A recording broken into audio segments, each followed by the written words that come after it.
ሰማ ሰማ፣ ይሰምዕ ይሰማል፣ ይስማ ይሰማ ዘንድ፣ ይስማ ይስማ ይሆናል።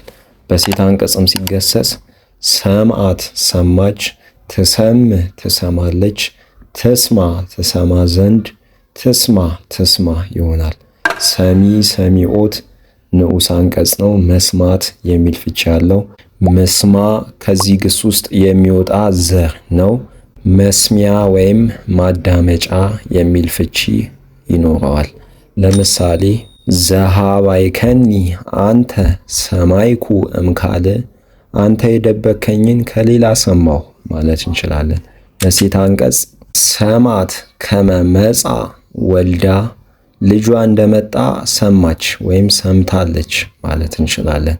ሰሚ ሰሚዖት መስማት በሚለው አቅድም ሰሚዐ ቃለ እግዚአብሔር፣ የእግዚአብሔርን ቃል መስማትን አስቀድም።